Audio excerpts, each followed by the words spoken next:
오늘 본문 말씀은 많이 들으셨던 그런 말씀인데요.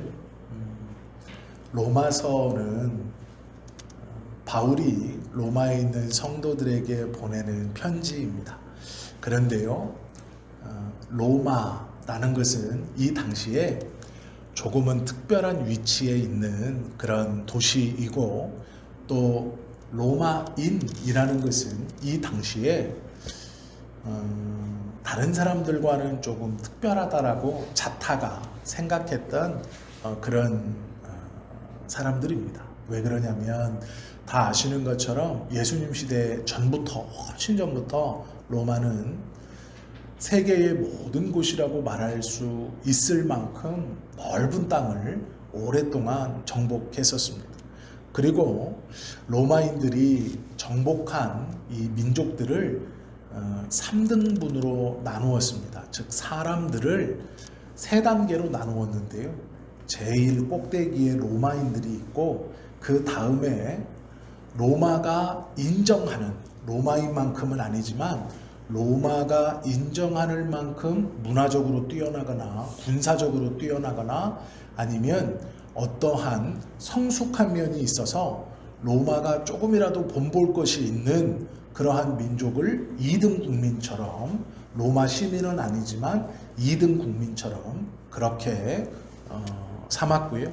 또 로마가 들어왔을 때 끝까지 저항해서 완전히 전투를 치열하게 해가지고 억지로 그 성문을 열고 끝까지 저항하면 이 민족을 3등 국민으로 내려서 대부분 노역에 쓰거나 아니면 노예로 팔거나 이 나라와 민족을 흩어버리기도 하고, 있다고 하여도 자기네 스스로의 문화나 자기 스스로의 종교 이런 것을 갖지 못하도록 완전히 그 민족을 말살하는 3등 국민으로 삼았습니다. 제국이 넓은 땅을 통치할 때 대부분 쓰는 방법입니다.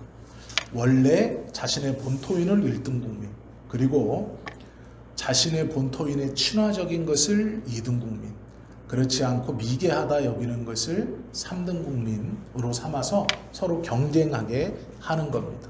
1등 국민은 지배하고요, 2등 국민은 1등 국민이 되기 위해서 충성을 다하고, 3등 국민은 2등 국민이 되기 위해서 충성하게 만들어 그 지배력을 공고히 하는 것이 조금 제왕학의 기본적인 그런 방법입니다.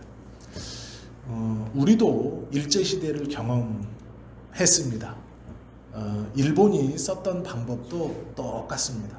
자기네는 1등 국민, 조선은 2등 국민, 중국은 3등 국민이었습니다. 그래서 중국은 모이거나 책을 출판하거나 또 집회를 할 수 있는 자격이 없었습니다. 2등 국민인 우리는 책을 낼 수도 있고 신문도 내고 모여서 집회도 할 수 있었습니다. 물론 일본인들의 감시 아래 있었지만 그것들을 할 수 있었습니다. 그런데 중국은 그것들이 불법이었습니다. 그래서 그들은 모이거나 책을 쓰거나 하지 못했습니다. 그래서 중국인들은 2등 국민이 되기 위해서 노력했습니다. 이것이 제국이라는 나라가 다른 민족들을 다스리는 아주 오래전부터 있었던 방법입니다. 그런데 로마도 마찬가지입니다.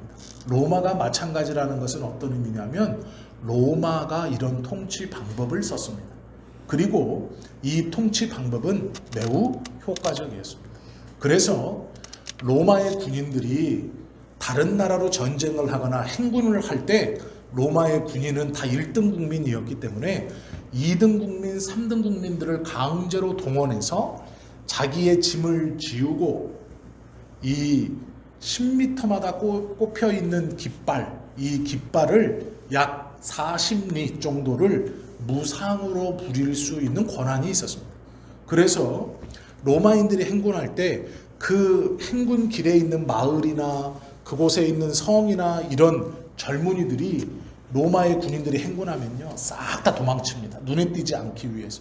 왜 그러냐면 그 젊은이들을 강제로 붙들어다가 자신의 짐을 지우고 강제로 따라오게 합니다.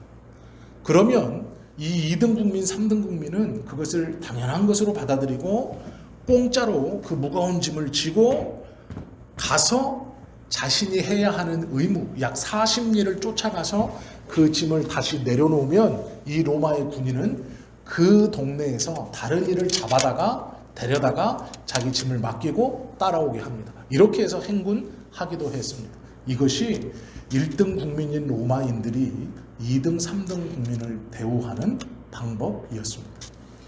이곳에 교회가 설립됩니다. 예수 믿는 사람들이 생깁니다. 그런데 우리가 생각하는 것처럼 파라다이스가 아닙니다. 와, 로마에 예수님을 믿는 공동체가 생겼구나. 야, 이제 교회가 부흥하고 역시 복음의 능력이 놀라워. 아닙니다.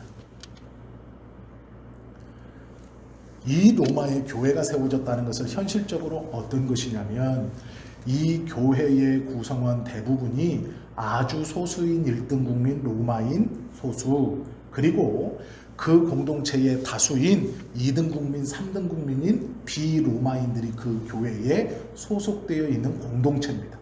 그리고 그 공동체는 로마인들이 보기에 박애주의, 우리 로마는 제국으로 1등 국민, 2등 국민, 3등 국민을 나누어서 통치하지만 수준 높은 로마인들 중 소수, 박애주의를 갖고 있는 소수가 2등 국민, 3등 국민을 자기와 평등하다고 대접하면서 높은 로마의 문화적 수준과 도덕성, 그리고 이 박애주의를 실천하는 공동체, 로마가 믿고 있는 신이 아니라 저 2등 국민, 3등 국민이 믿고 있는 신을 존중하고 믿는다고 하면서 저 아래에 있는 민족들이 섬기는 신을 섬기고 그들을 나와 똑같다라고 대접해주는 소수의 박애 정신이 있는 1등 국민인 로마인들이 2등 국민, 3등 국민을 저렇게 사랑으로 대접하는, 그들이 볼 때는요, 어차피 로마인들이 베풀어주는 은혜, 배려 속에 들어와 있는 것이 교회 공동체예요.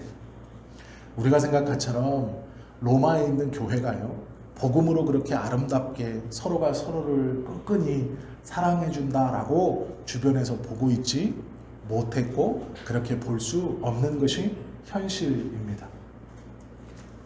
비유를 또 드리자면 한양에 조선 총독부가 설립되고 일본이 우리나라를 지배합니다. 그런데 그때 거기 하나 예수 믿는 공동체가 생기는 거예요. 그리고 그 공동체를 들여다보니 일본인 소수, 조선인 대다수 이렇게 있습니다. 그러면 일본인들이 그거를 야, 정말 복음 안에 믿음 안에 모였다 이렇게 보지 않아요. 수준 높은 일본인들이 저 미개한 조선인들을 평등 똑같이 대하는구나. 역시 일본인은 위대해 이렇게 보는 거예요. 이 비유가 지금 이해가 되시죠? 로마의 교회의 상황이 이렇습니다. 그런데 문제는 로마 교회는 로마에 세워져 있어요. 헬라인이라고 말하는 로마인들이 주변에 다 있습니다. 그러면 예수님이 구세주고 그리스도다라고 믿는 이 교회 공동체가 로마에 설립되었고 그런 시각으로 바라보고 있는 그들에게 예수님이 구원자라고 전해야 되는 거예요. 그래서 그들에게 복음을 전하는 것이 교회 공동체의 의무이고 책임이죠. 그럼 잘 생각해 보세요. 2등 국민인 유대인, 아니 2등 국민, 3등 국민인 내가 여호와를 믿다가 예수님을 그리스도로 인정했습니다. 그래서 유대교에서 기독교로 개종했습니다. 그리고 그렇게 모여있는 사람들이 여기 있습니다. 그리고 그 중에는 헬라인, 로마인도 있고 유대인 2등 국민도 있고 3등 국민 아카디아인도 있고 있습니다. 이 공동체 안에. 그런데 이 공동체가 해야 되는 일은 너무도 분명하게 우리끼리 잘 먹고 잘 살고 우리 교회 안에서 로마 교회 안에서 평등하고 화평하고 우리가 그냥 평화롭게 잘 살면 된다가 아니고 예수님이 그리스도라는 걸, 구세주라는 걸 바깥에 있는 헬라인들에게, 로마인들에게 전하는 것이 교회의 사명입니다. 그러면 복음을 들고 전하기 위해 나갔습니다. 나간 나는 2등 국민. 그걸 듣고 있어야 하는 저 사람은 일등 그러면 내가 구원받으세요. 예수님이 구세주입니다라고 전했어요. 그러면 일등 국민인 로마인 헬라인들이 아니 감히 그래 네가 이게 무슨 얘기야 하고 받아보고 물어보겠죠. 예수가 구세주라고 하는데 누구냐? 그러면 얘기해야 돼요. 뭐라고 얘기해야 돼요? 예수는 유대인입니다. 이등 국민이야? 예수가 왜 구세주야 그러면? 아예 예수님은 이등 국민이 믿는 신인 여호와 하나님이 이 땅에 유대인뿐 아니라 모든 사람들을 구원하시기 위해서 보내신 구세주입니다. 뭔 얘기를 하는 거예요? 그러면 그 예수는 지금 어디 있어? 그의 가르침은 무엇이야? 그러면 얘기해 줘야죠. 그 예수님은 하나님의 뜻에 따라 우리들을 구원하기 위해 십자가에 달려 죽으셨습니다. 로마인들이 듣기에는요, 이 일은 허무맹랑한 말이에요.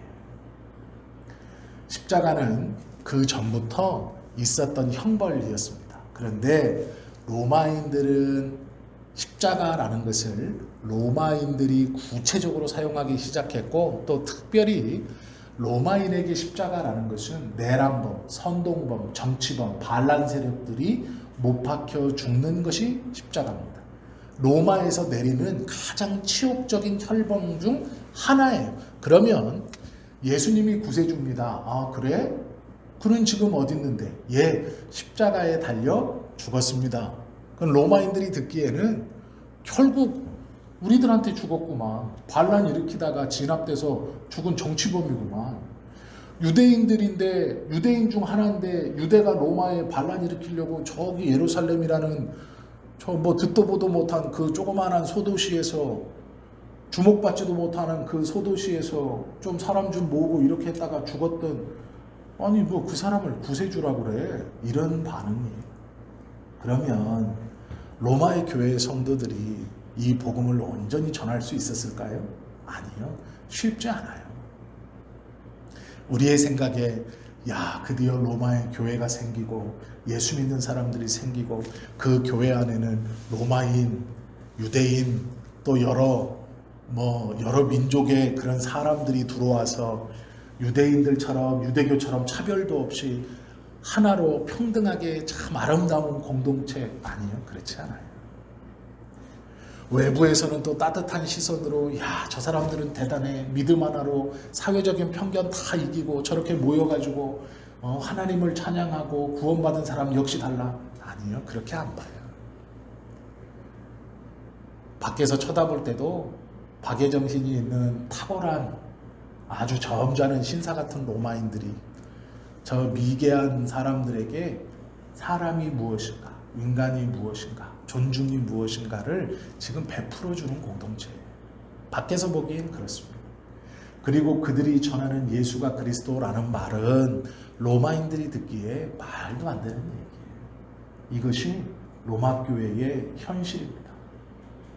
그곳에서 신앙생활을 하고 있는 성도들의 현실이에요. 그 눈총, 그 시각, 그것이 그들이 자신의 마음에 불붙듯 일어난 복음을 가지고 교회 밖을 나갔을 때 부딪히는 현실적 상황입니다. 뭘 전해주려면 나보다 좀 잘나고 나보다 좀 많이 배우고 나보다 좀 성공하고 돈도 많은 사람이 이렇게 해야 돼라고 하면 좀 들을만 하죠. 나보다도 배운 것도 없고 인간 자체가 못났는데 그 사람이 이렇게 하면 영원히 살아요 그러면 들으시겠어요? 안 들려요. 너나 잘해. 아니 그렇다면서 너는 왜 그렇게 살아? 아니 하나님이 그렇게 태어난데 왜 너는 2등 국민이야? 이게 현실이에요. 생각해 보세요. 바울이 그런 현실을 맞닥뜨리고 있는 성도들한테 편지를 쓰는 거예요. 그럼 어떻게 쓰겠어요? 그러면 그 사람들한테 무슨 얘기를 해줘야 돼요? 그것이 로마서예요.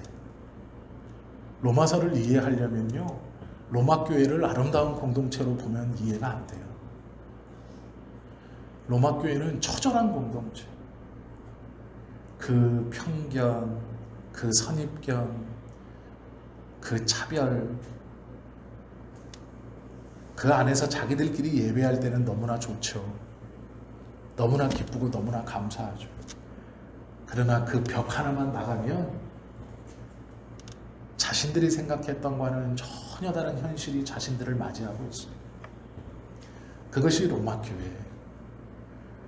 우리가요, 성경을 읽으실 때 예수 믿는 공동체를 아름답게 자꾸 보시는데, 아니요, 믿음이 그렇던가요? 그렇지 않죠. 로마 시대가 아니라 당장 지금 여기만 나가도 똑같잖아요. 저거 예수 믿는 것들 내가 저럴 줄 알았어. 예수쟁이들, 말쟁이들. 지금도 그렇잖아요. 이때 당시는 더 심해요. 그런 공동체에게 바울이 편지를 써요. 그런데 바울이 어떻느냐? 로마를 한 번도 못 가봤어요. 바울이 직접 복음을 전해가지고 공동체를 세웠으면 조금 더 말의 권위가 있겠죠. 그런데 들리는 거예요. 거기에 예수 믿는 공동체가 로마에 세워졌다. 그리고 그 사람들의 현실, 그 사람들의 상황을 바울은요, 명확히 알아요. 정확히 알아요. 어떻게 알아요? 바울이 그 신원을 가지고 이방인들한테 복음을 전하거든요. 남들이 볼 때는 2등 국민인 신원을 가지고 1등 국민인 헬라인들한테 광장에서 서서 신적 신학을 가지고 복음을 전하던 사람이 바울이에요. 자기는 그 차별, 그 시선, 그 고가운 눈이 뭔지 바울은 알아요. 그것을 아는 바울이 지금 그 현실 속에 있는 로마의 성도들에게 복음을 편지를 쓰고 있어요. 무엇인가 쓰고 있어요. 그래서 15절은 이렇게 말하죠. 그러므로 나는 할 수 있는 대로 로마에 있는 너희에게도 복음 전하기를 원하노라. 이 사람들이 지금 복음을 몰라요? 알죠. 복음을 알아요. 아니까 교회가 설립되어 있겠죠. 예수님이 그리스도라는 걸 이 사람들이 몰라요? 알죠. 그런데 바울이 뭐라 그래요? 할 수만 있는 대로 나는 로마에 있는 너희에게 복음 전하기를 원한다. 두 가지 의미예요. 내가 가서 너희들과 같이 그 1등 국민 로마인 헬라인에게 복음 전한다. 이런 말도 되고, 지금 예수가 그리스도라는 하나님이 보내신 우리의 구원자라는 것을 믿고 있는 이 공동체에게 뭐라고 보내느냐? 할 수만 있으면 너희에게 내가 복음 전하기를 원한다. 즉 예수가 그리스도다라는 것을, 이 복음을 믿고 있는 로마의 교인들에게 바울은 복음을 전하기를 원한다라고 하며 편지를 쓰는 거예요. 그러면 지금 로마에 있는 교인들이 예수님을 그리스도라고 믿고 있는 이 복음이 어떻다는 거예요? 부족하다는 얘기예요. 부족하다는 거예요. 예수님이 구세주라는 이 복음이 왜 복음인가? 그 말을 해주고 싶은 거예요. 그래서 16절부터 이렇게 말해요. 내가 복음을 부끄러워하지 아니하노니. 2등 국민, 1등 국민, 유대인, 헬라인, 예수가 구세주니까 영생을 주시니까 믿으세요. 2등 국민이 그래? 누군데? 십자가에 죽었어? 그래, 알았어. 열심은 있네. 그래, 알았어. 나는 고상한 헬라인, 고상한 로마인, 고상한 1등 국민이라 너의 말을 무시하진 않지만 그게 나에게 무슨 영향력이 있어요?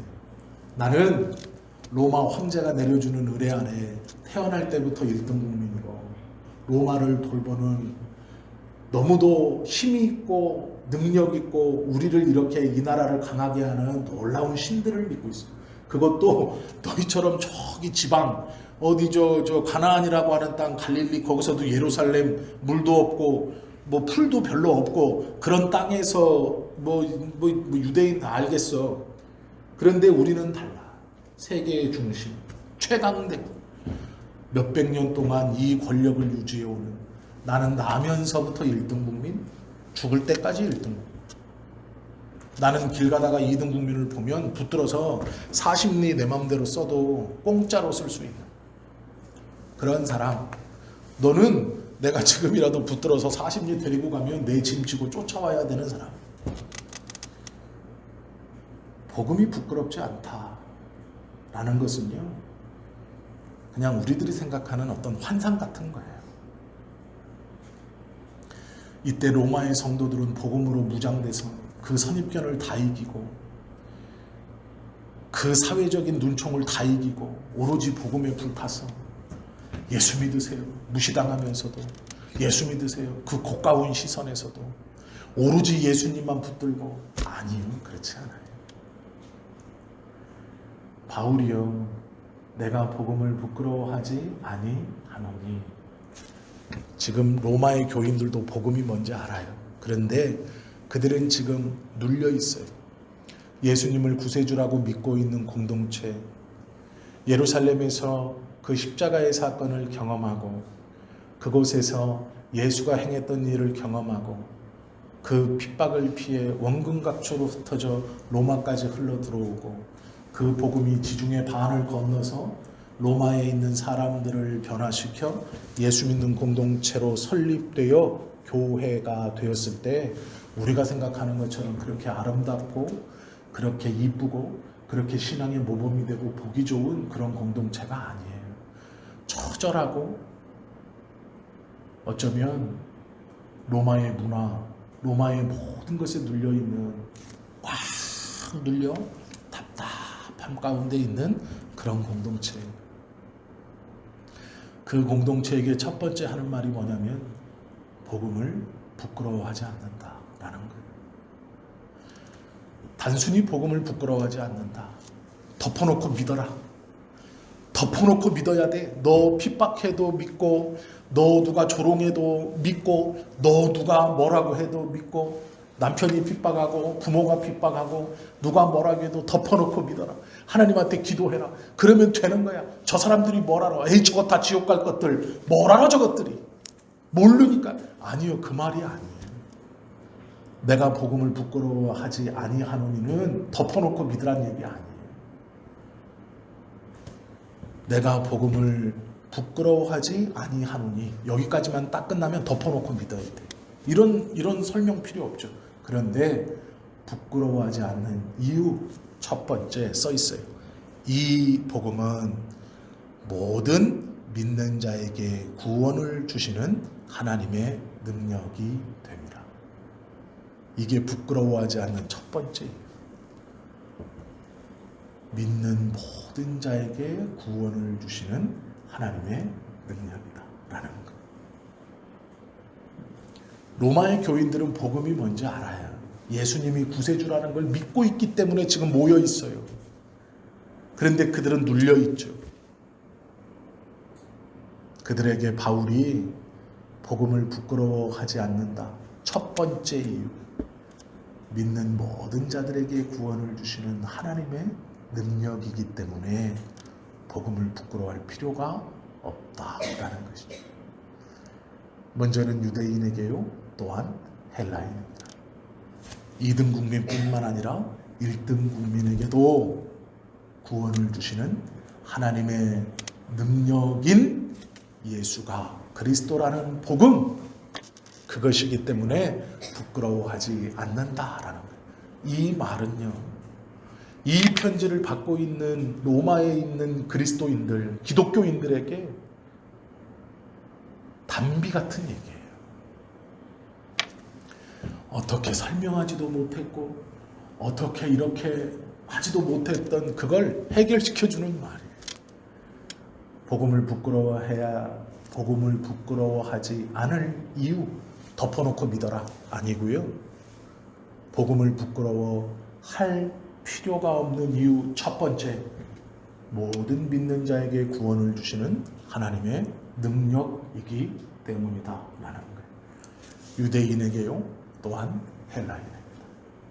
그렇기 때문에 복음을 부끄러워할 필요가 없다라는 선언이 얼마나 놀라운 내용이에요. 이 내용이 로마에 있는 그리스도인들에게 이 내용은요, 놀라운 내용이에요.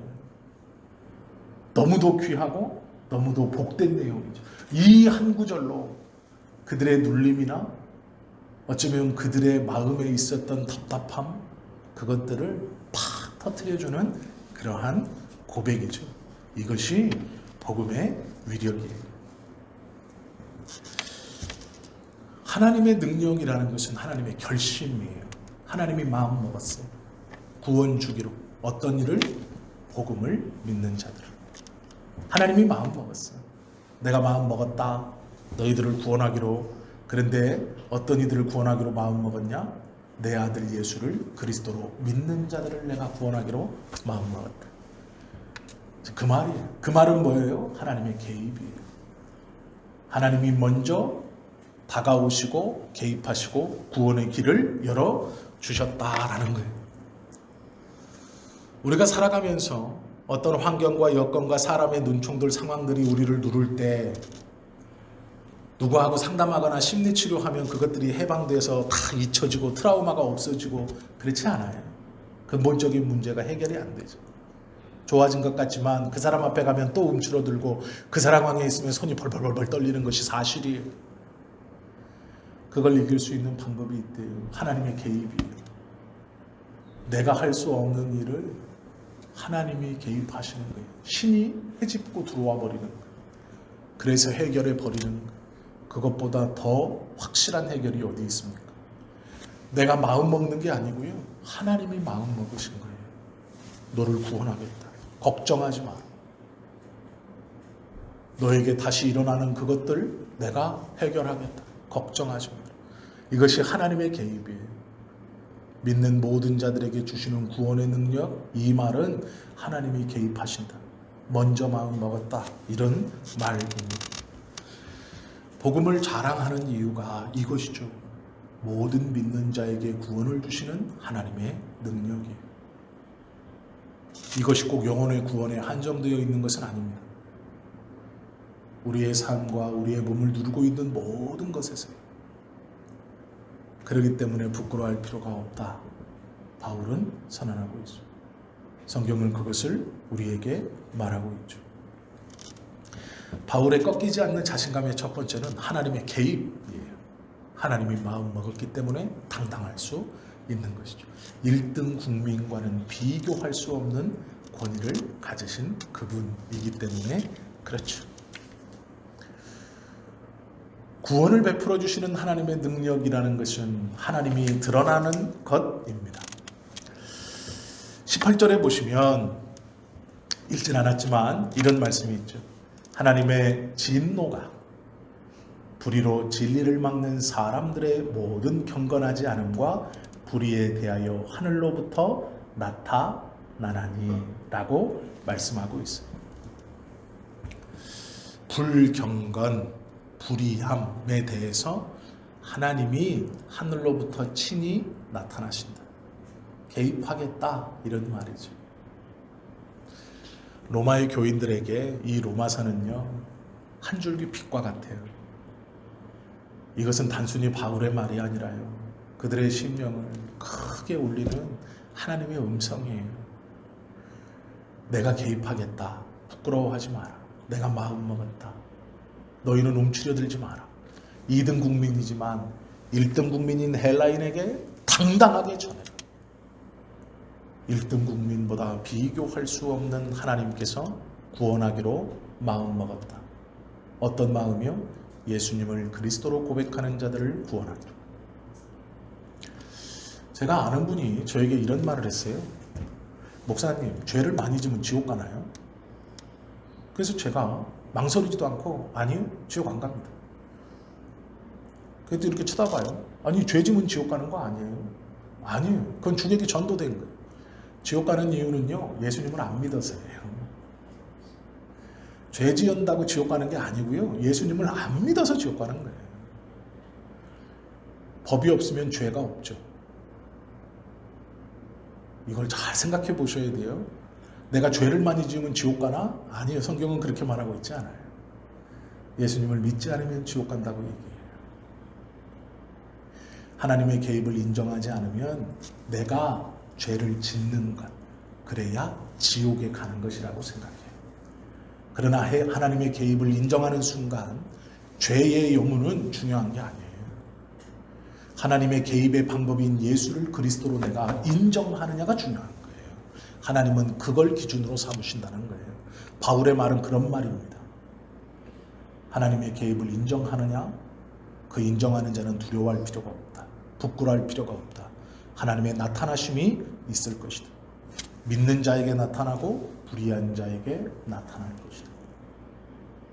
그러니 바울은 당당한 것이죠. 초대교회는 하나님과의 연합을 강조했습니다. 성령님과의 연합을 가르쳤어요. 왜 그랬냐면 의의 전가 때문이에요. 내 의가 하나님과 만나서 내 의로 하나님의 의가 붙어서 구원받는 게 아니고요. 온전하신 하나님의 의가 아무것도 없는 나에게 덧씌워지는 것, 이걸 칭의라고 해요. 거룩하다, 의롭다라고 일컫는 것이죠. 죄송한 말이지만 카톨릭에서 말하는 공덕과는 완전히 다른 개념이에요. 카톨릭에서는요, 우리의 의가 있어요. 그게 100이 차면 구원받아요. 그런데 우리는 아무리 노력해도 100에 차지 못해요. 그래서 100을 넘는 성인이 도와줘야 돼요. 성인은 150이에요. 그래서 자기를 구원하는 거 100, 나머지 50이 있죠. 그 50을 내가 가져다 써야 돼요. 나는 50밖에 안 되거든요.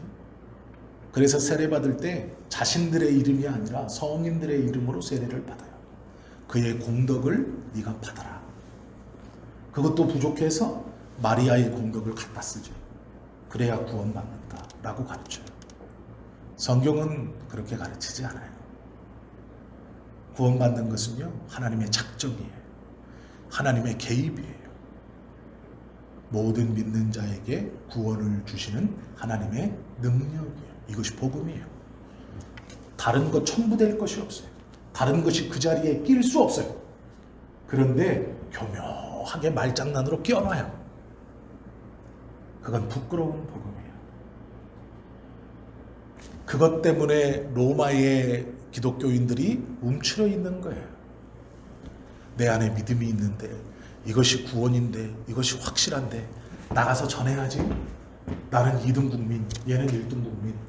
비아냥거리는 눈초리, 나보다 많이 알고 있는 철학, 나보다 더 뛰어난 학문, 나보다 더 많이 가진 부, 나보다 더 높은 명예 전해야 되는데 전할 수 없는 마음의 죄책감, 전하지 못하는 마음의 죄책감. 그러니 떠나고 싶지 않은 거예요. 이 공동체 안이 좋은 거예요. 그러니까 고립돼야 돼요. 저 사람들 자꾸 만나면 안 돼요. 만나면 전해야 되는데 전하면 위축되고 마음에 가책이 있고 전하지 못했다는 죄책감이 나를 더 누르고 눌러요. 내가 교회 안에서 은혜를 받고 신앙이 좋아지고 성경을 알아가고 믿음이 좋아지면 오히려 세상에 가면 더 불편해져요. 왜 불편해져요? 내가 배운 대로 못 살고 배운 대로 못 전하고 이것이 뭔지를 아는데 내가 여기서는 자신만만했는데 이쪽에 와서는 한없이 낮아져요. 그러니 마음에 부담이 쌓여요. 에이, 성경 모르는 게 속편해. 덮어놓고 믿는 거죠. 나만 잘 믿으면 되지. 너 아는 것 많아 좋겠다. 아는 거 많으면 상대적으로 어떻게 돼요? 죄책감이 올라가는 거예요. 왜요? 복음이 뭔지 모르니까. 내 마음에 있는 이것대로 전해야 되는 건 알고 뭔지는 아는데 나가보면 현실에서 그걸 할 수 없거든요. 그런데 바울은 그 시각을 완전히 다르게 해요. 부끄러워하지 않을 이유는 네 평안이나 네 자존심이나 네가 여기서 배운 대로 밖에서 이렇게 살아서 부끄럽지 않은 게 아니고, 우린 그렇게 생각하잖아요. 직분 받은 사람들이 제일 힘들고 고개 푹 숙일 때 언제인지 아세요? 전도 얘기할 때예요. 그러면요, 직분 받은 사람은 고개 다 떨어져요. 왜요? 전도해야 된다는 거 다 알죠. 복음 전해야 된다는 거 다 알죠. 그게 마음에 가책이 있는 거예요. 전도 훈련을 받으면 받을수록 고개는 더 떨어져요. 왜요? 교회 안에서는 내가 자신 있거든요. 밖에 나가면 안 돼요. 이게 현실이에요. 그러니 내 마음을 눌러요. 믿음이 좋아질수록, 신앙이 좋아질수록. 말씀을 알게 될수록. 아니요. 말씀은 우리를 자유케 하는 것인데 왜 나를 눌러요? 바울은 관점을 완전히 바꿔요. 복음을 부끄러워하지 않을 이유는 네 마음의 평안, 네 자존심 아는 대로 사는 거 그게 아니고, 복음을 믿는 자에게 하나님께서 주시는 구원의 능력이기 때문에 복음을 부끄러워하지 않아야 한다라고 완전히 관점을 바꿔주고,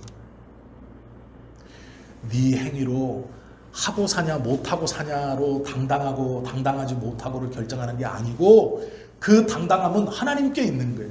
우리에게 있는 게 아니고, 그 당당함은 구원이 내게 있는 것이 아니고 하나님께 있듯, 복음의 당당함은 내게 있는 게 아니고 하나님께 있는 거예요. 바울이 지금 로마의 성도들에게 그 얘기를 하고 있어요. 그러니 이 말이 얼마나 놀라운 말이겠어요. 가뭄의 단비 같은 얘기고, 이 바울의 말이 아니고 하나님의 말씀이죠. 그러니 이들이 이 로마서를 받을 때 얼마나 감격했겠어요. 그렇구나. 복음이 그런 것이구나. 개혁신학자들은 이것을 한 걸음 더 나아가서 조금 더 구체적으로 설명합니다. 그것이 칭의예요. 하나님과의 연합. 우리는 아무것도 없지만 온전히 거룩하신 그 예수님, 그의 의가 우리를 덧입혀 하나님이 우리를 거룩하다 말씀하신다. 그러기에 당당해라.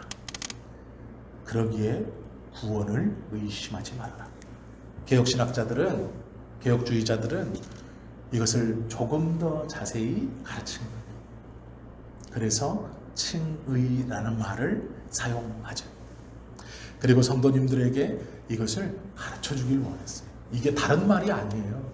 바울이 로마에서 있는 그 어려운 가운데 신앙생활하고 있는 로마의 성도들에게 복음의 의라는 이 말을 1500년대 개혁주의 신학자들은 칭의라는 말로 가르친 거예요. 조금 더 쉽게. 그것이 지금 우리가 함께 배우고 듣고 있는 말이에요. 그러니까 똑같은 말이에요. 다른 말이 아닙니다. 복음이라는 것이 무엇인가? 첫 번째는 하나님의 능력이라는 거예요. 그래서 당당할 수 있다라는 것이죠.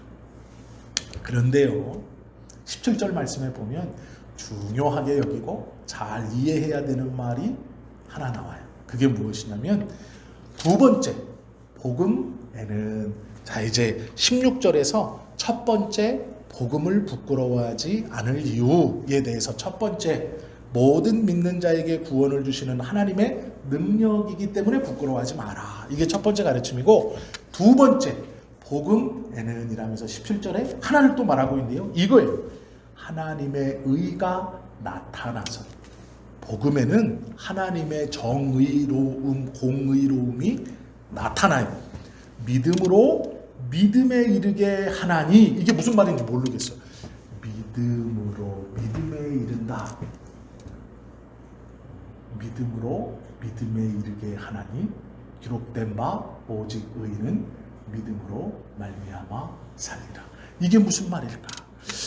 이해는 잘 되는 것 같은데 정확한 의미는 모르겠어요.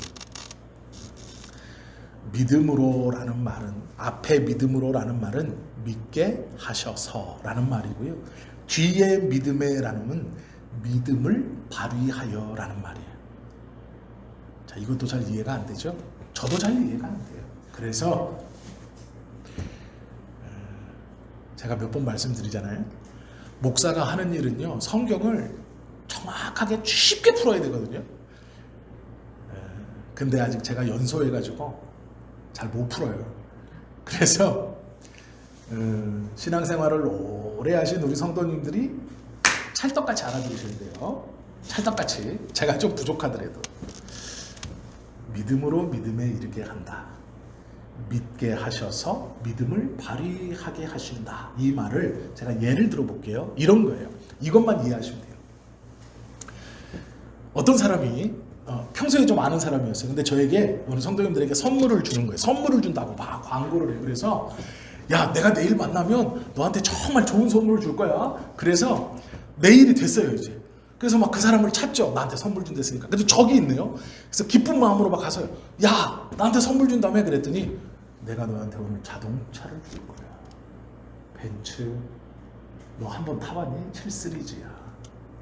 1억 원이 넘는 건데 그래 너는 기분이다.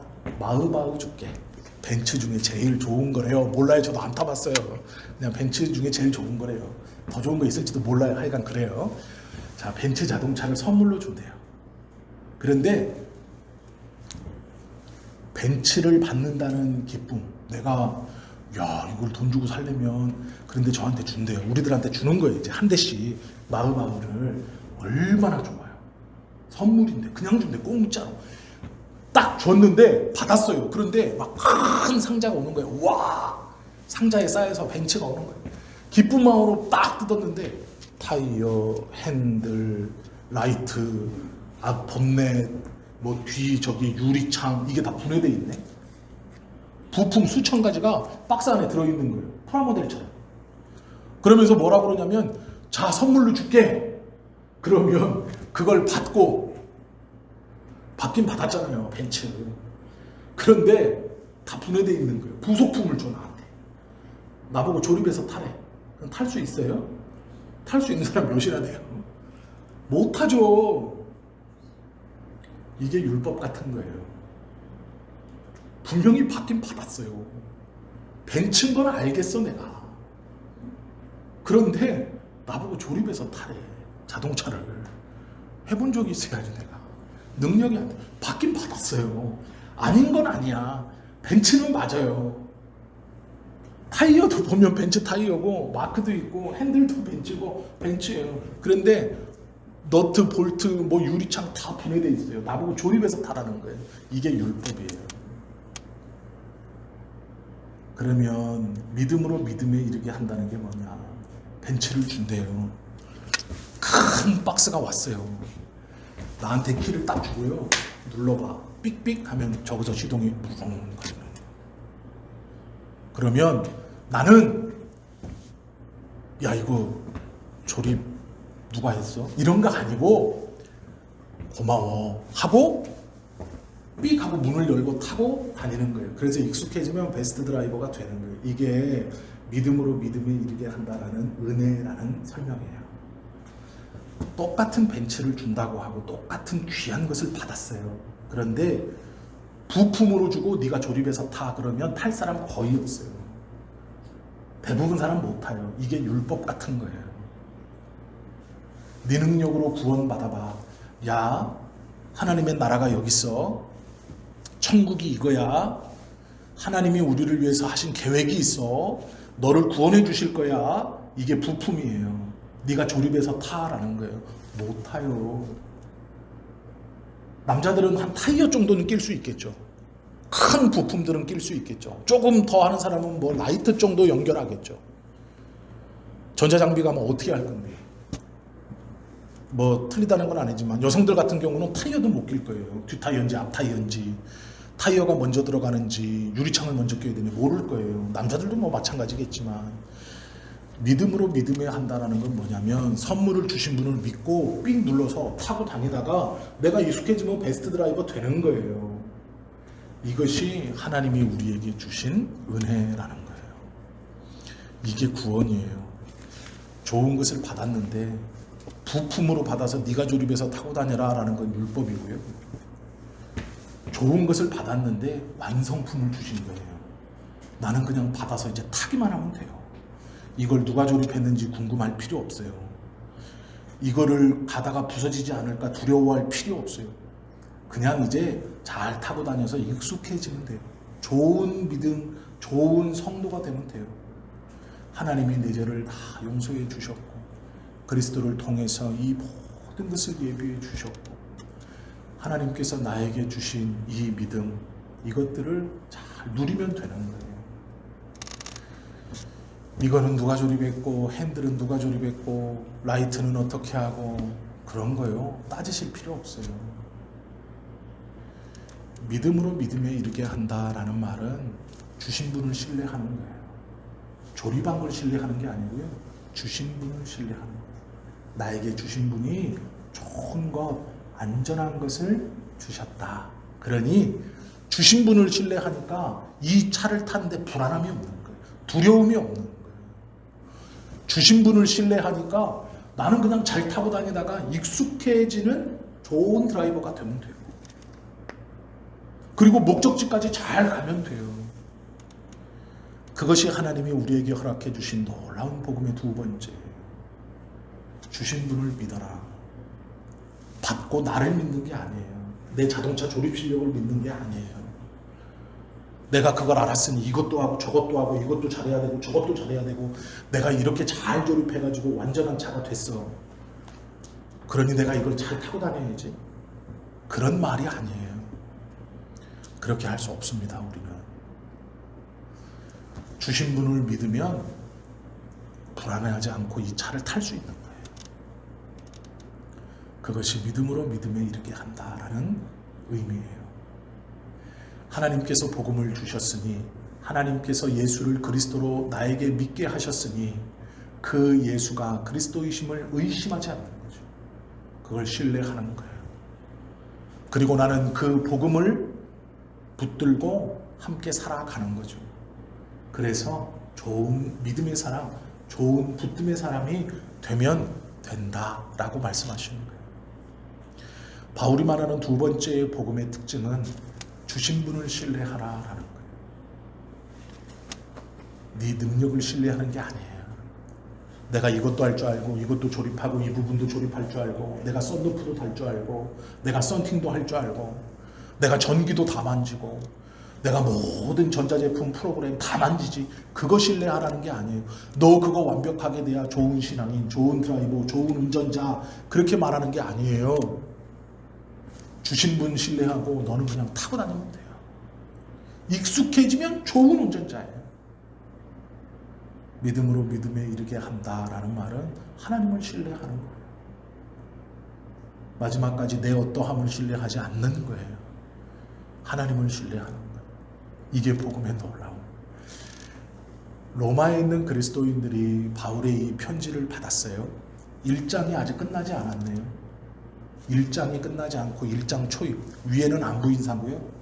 위에는 바울이 그냥 잘 지내라. 내가 로마에 가고 싶다. 너희들은 신앙생활 어떻게 하고 있냐. 내가 들으니 뭐 이런 말을 들었다. 이런 말이고요.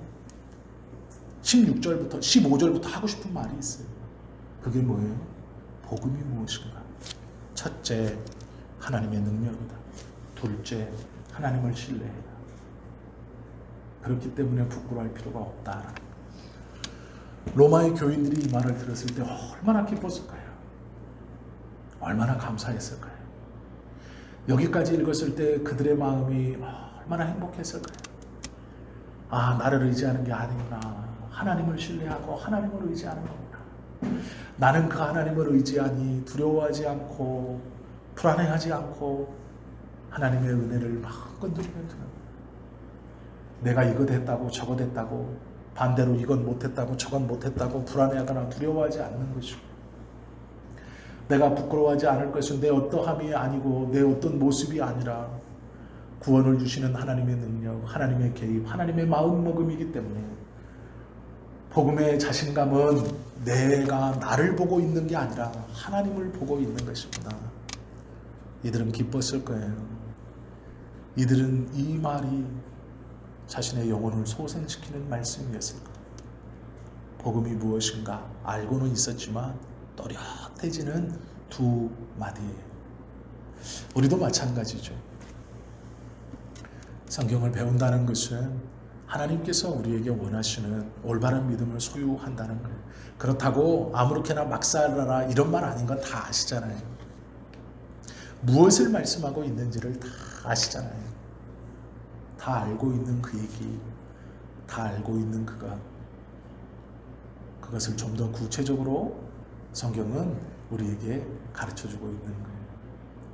그 믿음이 우리가 이해하고 우리가 알고 잊어버리지 않아야 되는 복음이라는 거예요. 바울은 그것을 로마의 교인들에게 가르쳐주고 있죠.